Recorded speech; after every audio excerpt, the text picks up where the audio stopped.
I am pleased to introduce Jeff Carstens. Jeff is a horticulturist with the USDA North Central Regional Plant Introduction Station in Ames, Iowa, where he works with a team of scientists to expand the diversity of plant genetic resources collections in order to facilitate their conservation and utilization in research. So without further ado, Jeff, take it away. Oh, thank you, Elizabeth. I appreciate the invitation today. It's fun to see the introductions, many new folks, which would mean some new connections to make. And of course, there's a couple of folks that are just down the hall from where I work. So thank you for your support in today. For 20 years, I've been involved with collecting plants, mostly across the eastern 2/3 of the U.S. And I'm very grateful to be part of preserving plant genetic diversity.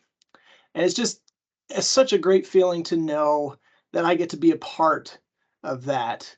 And the fact that someday, maybe 50 years from now, maybe 100 years from now, maybe even longer, that the work that we're doing here to preserve plant genetics could be utilized so many years down into the future. I appreciate the invitation from Plant Conservation Alliance, and I'm excited to present today, especially to conservation-minded folks like yourselves. And I also want to point out that this work with preserving plant genetic diversity requires substantial time and efforts. And, it's one of those things where it requires help from many people. Maybe you were a person that documented a species in a particular site, and that's helped key myself as a collector where I can go to find it.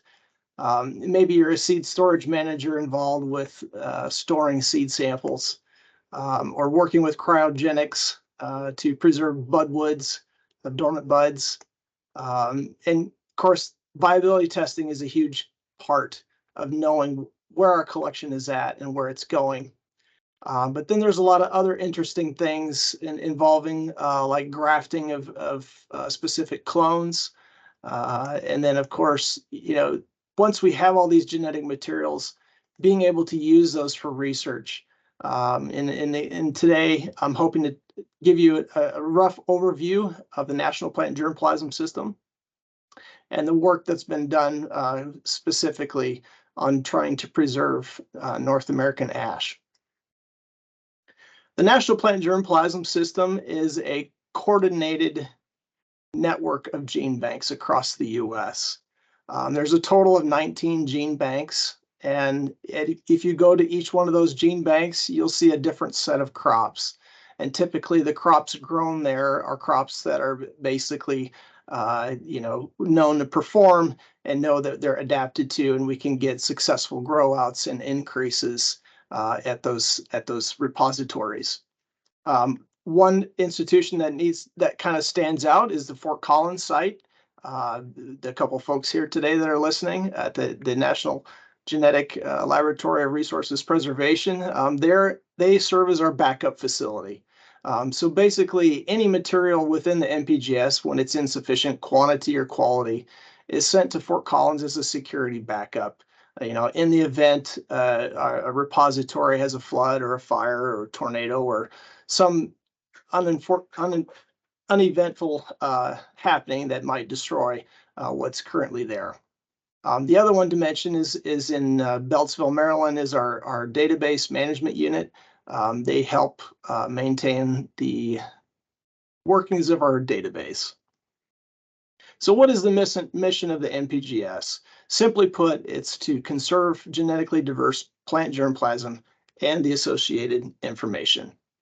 All of the gene banks have very similar sort of a mission. There may be some nuances, some tweaks between them, but the main portion of our job is to conserve plant genetic diversity. How do we do that? The main way that's being done is basically by storing seeds in a seed vault, whether it's -18C, 4C, or even cryogenics. The other way that materials are preserved is by maintaining plants in the field. A number of species are what we can call recalcitrant, meaning that those seeds cannot be stored under freezing, dried conditions. And so those are maintained in the field. This would include species like hickories or walnuts or oaks. So those are all seeds that we can't store. So thankfully, there's one option is to maintain those as plants in the field, or the other option is to cryopreserve those in liquid nitrogen as dormant cuttings. The main unit functions that the NPGS has includes acquisition, where we're acquiring materials and depositing them. Maintenance, which includes the checking of the viabilities, and once we have identified samples that are low in quantity or quality, is growing them back out. Documentation is probably one of the most important things I see in terms of plant genetics is knowing the history behind it. Where did it come from? Perhaps maybe there's some history behind it as how it became a land race. It has some unique traits. But in terms of woody plants, we always think about the adaptation of those plants and where they were originated from, which gives us insight to how they might perform when placed in other areas outside of their range. Evaluations, characterizations, enhancements are a couple of other functions that occur, but they're not as high a priority as the acquisition, maintenance, and documentation. And then finally, distributions is another one that I like to focus on, which I'll mention again here in a few other slides. So you think about all the gene banks that are out there across the world. There's approximately 1,750 seed banks that exist, and that those seed vaults house approximately 6 million accessions. But the one thing I like to point out about the NPGS is that we have this slightly different function of maintenance and regeneration, which a lot of seed vaults don't participate in. And that's, I think, very important to note. And what separates us from some of the other seed vaults out there in the world is that we're dedicated to maintaining these samples indefinitely. The ash conservation project is what I'm going to highlight here today. This is a project that was initiated in a response to an insect that was introduced into the United States, and it is believed to be from an Asian origin.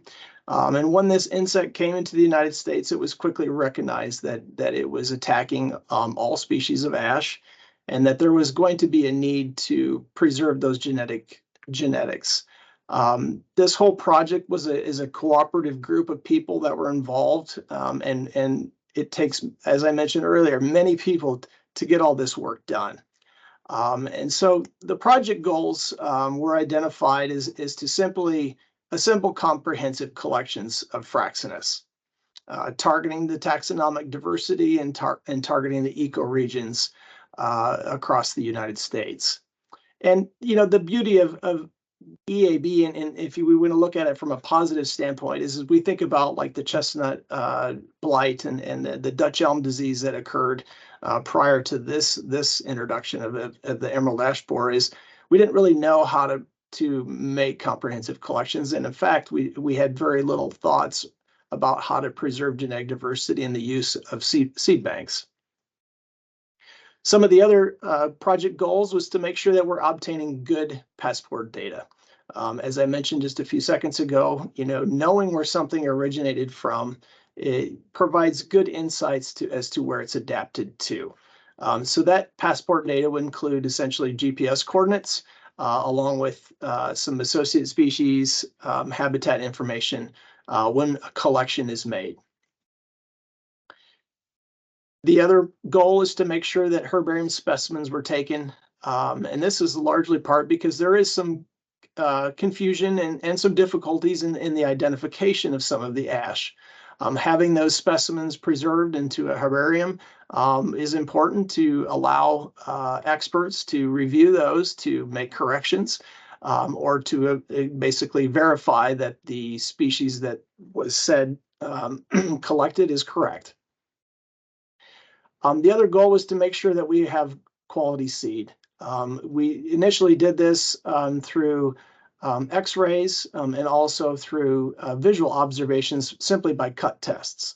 To germinate ash is a long drawn out process, which typically takes about 3 months of warm stratification followed by 3 months of cold stratification. And even then, you don't quite reach breaking complete dormancy. And so sometimes an additional cycle of an additional 3 months warm followed by 3 months cold will then finally get the dormancy broken on the rest of the individuals. So verifying seed quality is extremely challenging in terms of not actually being able to execute a germination test. But one of the main ways we can bypass that is using a tetrazolium test, which provides us good insight on the viability of these samples. The other goal was to do a very optimized sampling strategy. And basically this means, putting some actual thought into where we're going to collect, how much to collect. Keeping in mind that we're running on a clock, the time is ticking. And so, as the insect is moving throughout the US, we're constantly losing plant genetics. And so we need to try to capture that before they're lost. The sampling strategy included making sure that we are keeping a very substantial distance between the sites sampled. The other thing was to make sure that we're doing a stratified sampling technique. And this simply means, like, when we go to a particular population, you're making sure that you're targeting perhaps young, middle-aged, old specimens. You might look at perhaps specimens that have different phenological cues, some that are maturing early or late, in addition to looking at disease resistance or per se, or vigor. And I always tell people with our sampling is to make sure that we're not putting any sort of selection pressure. So we always keep the good, we keep the bad, we even keep the ugly, because you never know when something that it maybe doesn't look like it has good traits, it actually can. And we never have that crystal ball that we can rub while we're out in the field to recognize which ones are going to be extremely valuable. So the main goal is that we're harvesting as many genetic diversity genotypes that we can. The other thing is what we did with our collection is we were collecting these based on populations. And so I'd like to point out that when we would make a collection, typically an accession, which can be defined as a single plant, a bulk collection of seeds from multiple individuals. It can also mean a collection of seeds from a single mother tree. When we were making our collections, we were grouping these based on populations. So the accession was considered the population, and each inventory assigned a separate inventory number was tied into that accession. So we could have these grouped together. The funding came largely from the USDA ARS Plant Exchange Office located in Beltsville, Maryland. As Karen Williams had mentioned, the sport came to help fund these trips. And over the years, since EAB was introduced, a total of 13 trips were executed, including 23 states, and also China, Ukraine, and Japan. I also wanted to mention another group, the North American China Plant Exploration Consortium, had executed 9 trips focused in China to try to get a lot of that Asian genetics in hopes to try to cross Asian genetics with our North American genetics to try to transfer resistance. In total, through these trips, there was approximately 268 collections of Fraxinus added to the NPGS plant germplasm system. And so you can see in a few minutes, I'll show you the rundown of what we have in our collection. So as an example, this is an example of blue ash. It's a species that is only found in the Midwest. It has kind of a unique native distribution, which you can see here. The cross hatching is where you would naturally find it. And the black points indicate collections that were made. And then the red stars are indicating where the most recent collections were made. And this was in reference to a trip that was funded by PEO in 2017. And Karen might remember this exploration. I think it was submitted in 2012. And it actually took 5 years before it was actually executed, because for 5 years there, in connection with local contacts, there was no seed production. So again, time has a different sort of a sense here in terms of we have to work with Mother Nature, and for a number of years there was just no seed production.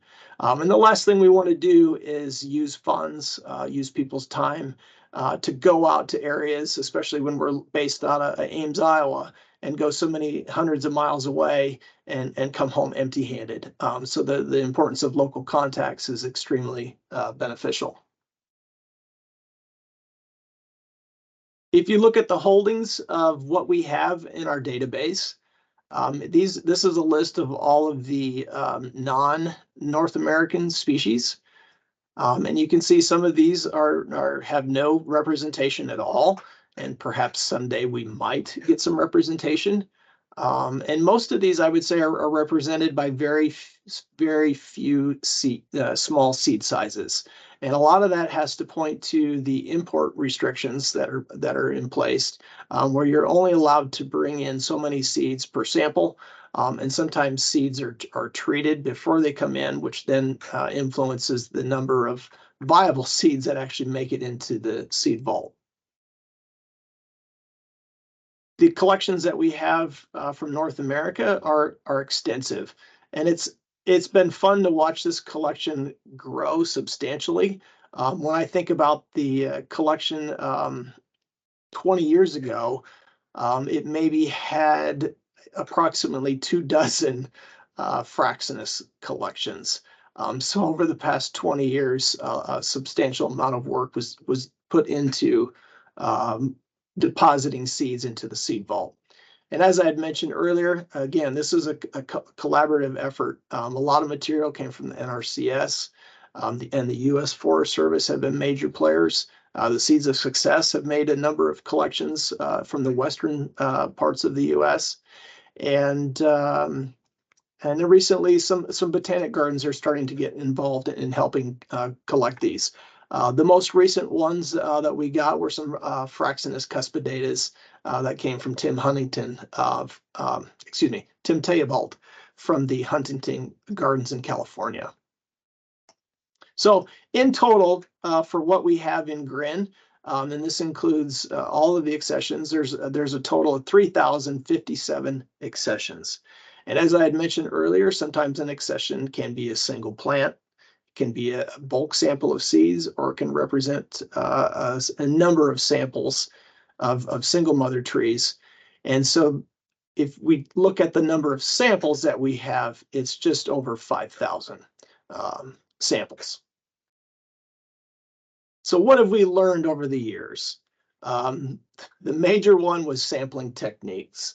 I like to brag about this, but at the same time, I feel like this was pretty stupid in a sense, because this was a lot of work climbing trees. And shortly within time, thanks to Kathleen Knight, Robert Carfelt, and Mary Mason, a publication came out on the various methods for collecting ash. And they came out with the method using a big shot, which is essentially a large slingshot, where you take a throw line and a throw weight, and you goes over a branch, and then you can use a pocket chainsaw. And using this method is much safer than climbing trees. And also you can access branches that are essentially hanging up in the canopy 80 to 100 feet in the air. And so we've definitely improved our sampling techniques over time. The value of local contacts, we kind of knew this was important initially, but again, as I mentioned, I can't thank enough folks out there for how much help it was in simply knowing where to go, knowing when to go, and knowing that seed production was there. Without having local contacts, I would be very nervous to execute a collection trip without their help. Timing is everything. Historically, I think a lot of collection trips were made targeting specific geographic regions where there was a huge list of taxa that were, folks were hoping to collect. And they would try to target at a time when there'd be lots of taxa ready to harvest at that time.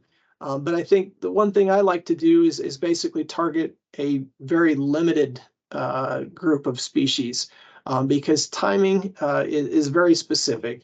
If we look at something like willows, salix, anything in the Salicaceae family, a lot of those seed crops can be gone within a very short period of time. As an example, we've looked at seed crops that might be available or too green on a Friday afternoon, but you come back on Monday and everything's gone.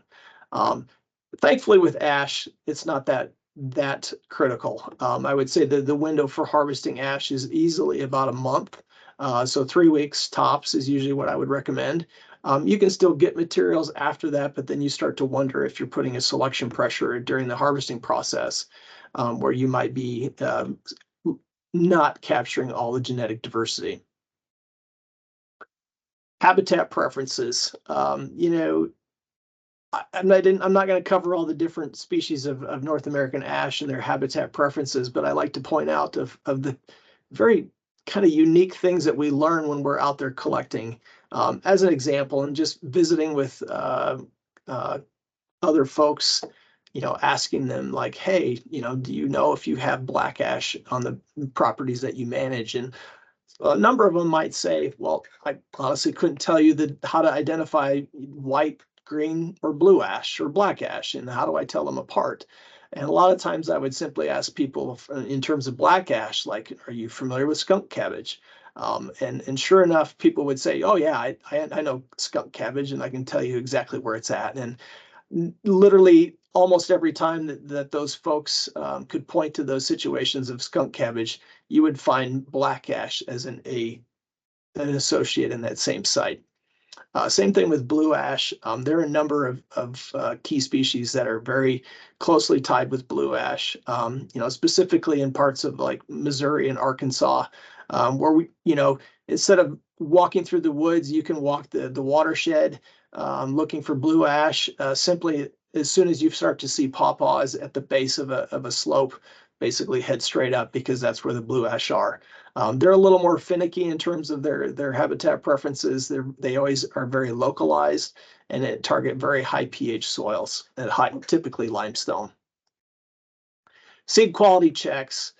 This is probably the one thing that I wish everyone did reliably, because a lot of times seeds can look good on the outside, but once you start to do those cut tests, you can quickly see if something is missing inside or if there's something there. And so it's always important to do a check on quality. And with ash, it was always interesting how you could go to one tree and do a cut test and find literally every seed was infested with weevils. And literally 100 feet from that would be another tree. Looks to be the same timing, looks to be the same age, and sure enough, every single seed is perfectly viable. So I can't give you the exact reason as to why.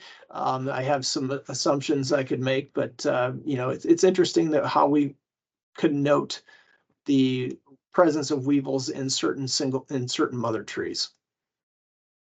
Storage conditions.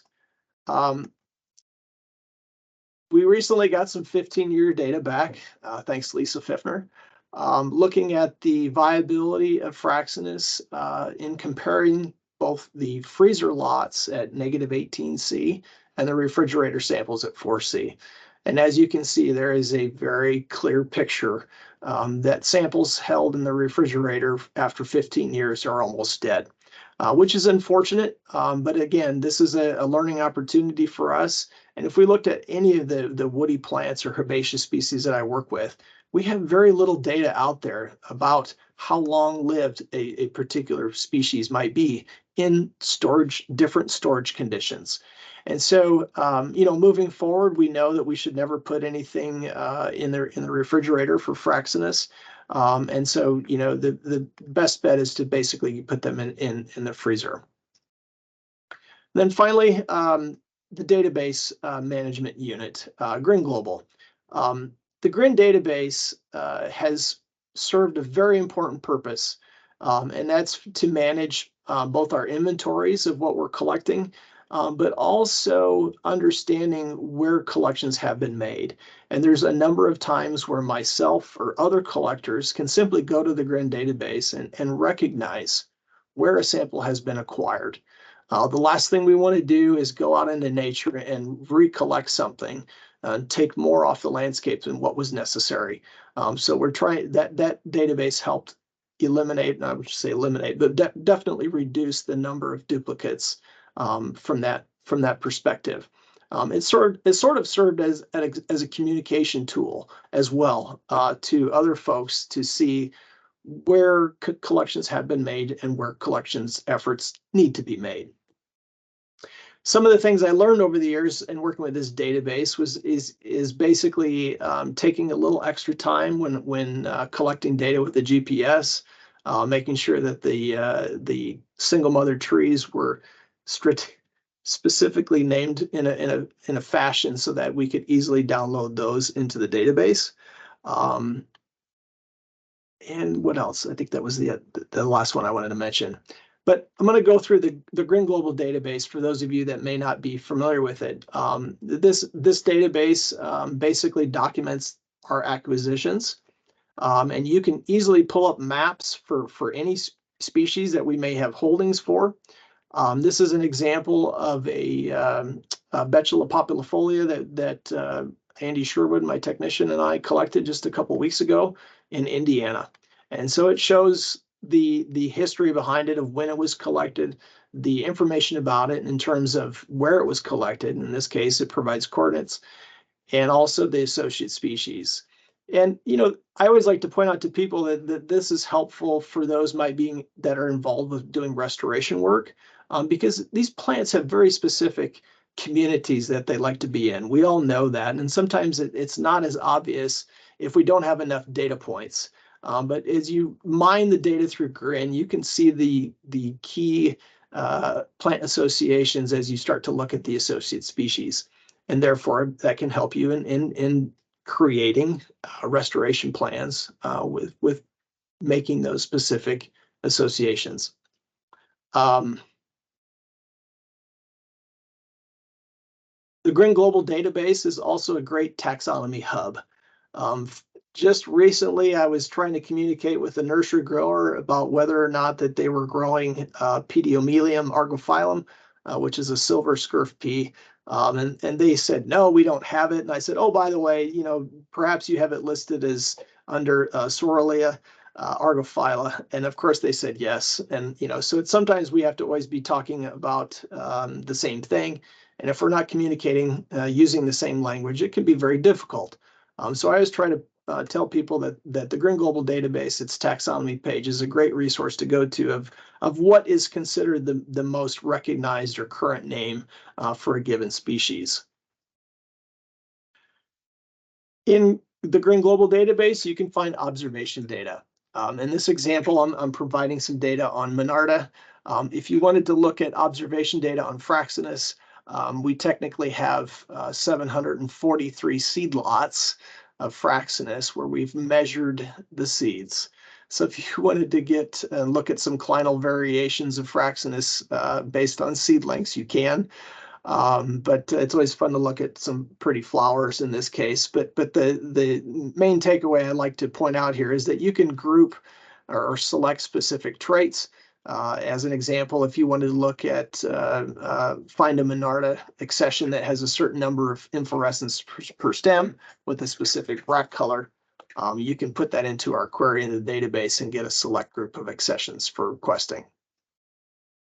And I've mentioned it earlier, our germplasm requests. So as you go through the GRIN database, and I always like to tell people it's like the Amazon for plants. You know, what else can you ask for? Everything is there. It's at the touch of your fingertips, and these requests can go out within a matter of weeks. The NPGS itself distributes approximately 250,000 items a year. This is an example of our station, the NCRPS station in Ames, Iowa, our distributions, looking at a 5-year summary, showing, just kind of giving you a snapshot of where materials are being distributed. The different colors have to represent the different curatorial teams. And it's always perhaps disappointing for me to see that the horticulture team doesn't have as many distributions as the other teams, but it really comes down to the fact that the rest of them are food crops. And when it comes to feeding our world, having access to genetic diversity is extremely important. Oh, and I should mention our annual distributions for our station typically is around 40,000 items per year. When you get these materials, they'll come in a seed in a packet. I shouldn't say they're always seeds. It could be cuttings if you're requesting a clonal item, but you should have information on it indicating what the secondary identifier is, the quantity of material being shipped to you, and of course the source and the viability of the item. So moving forward, in terms of Fraxinus, you know, what's going to happen in the future here? There's going to be some future collection trips looking at basically trying to cover the southwestern and the southeastern U.S. There's a lot of species that have very poor representation, and so it'll be good to try to get those preserved into our seed vault. And looking at the lingering ash, the U.S. Forest Service, Jennifer Cook and Kathleen Knight, have been leading that front in terms of looking at bioassays of lingering ash. And they've found that there's actually some pretty cool stuff when they've crossed perhaps two different genotypes that are both currently lingering. And the interesting part that they've reported thus far is you can have progeny that have less resistance, similar resistance, and sometimes more or combined resistance when crossing these. So there is some hope here for the Fraxinus in terms of finding some resistant lines. And of course, you know, as I mentioned, our future targets includes numerous taxonomic gaps, as you can see here. And this also can include a lot of the Asian or foreign species as well. I like to mention that help is always needed. Again, I appreciate being able to talk to you folks today because I know I'm making some additional connections. I'm always looking for folks that are willing to help make collections. If you're too busy, you know, perhaps it's on your drive to work and you can just happen to notice what the levels of seed production are as you're driving. I tend to do my best to keep one eye on the road and one eye on plants as I'm driving.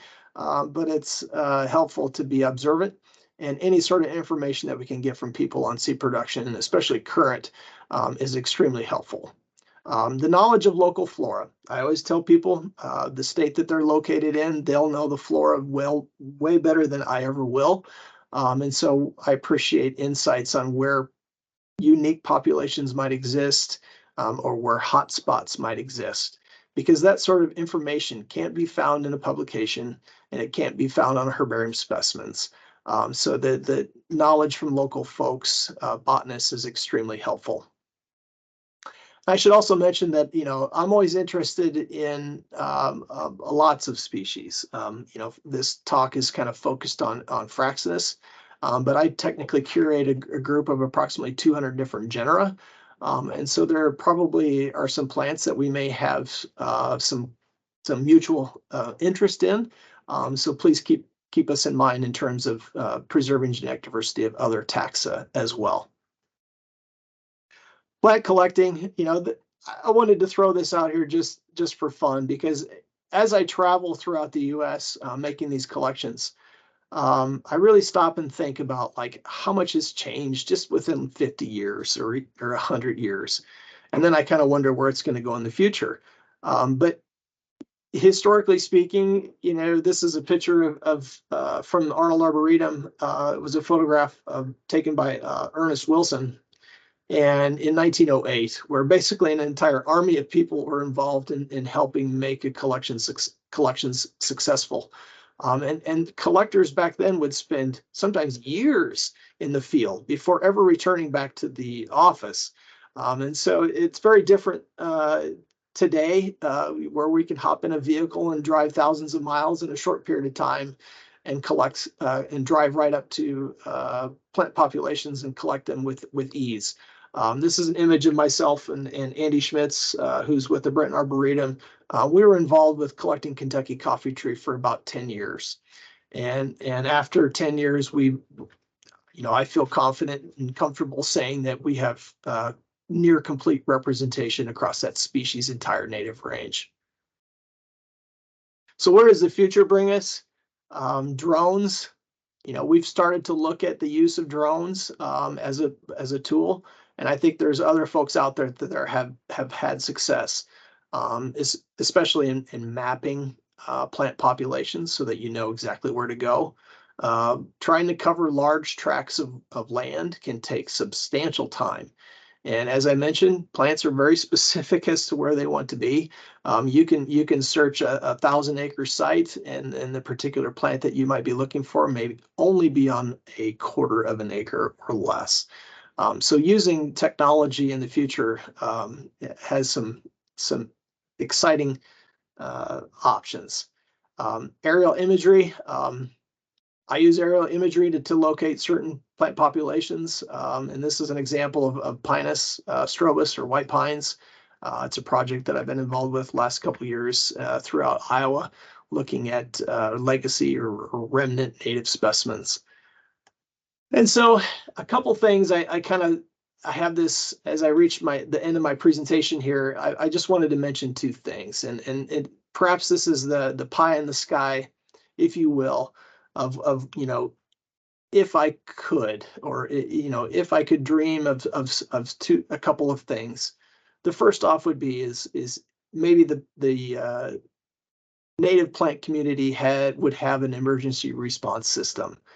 How cool would it be if we could send out a notification to everybody across the US that says, hey, we need you to spend one day collecting species X. And within one day, you could essentially capture genetic diversity across a species' entire native range. How cool would that be?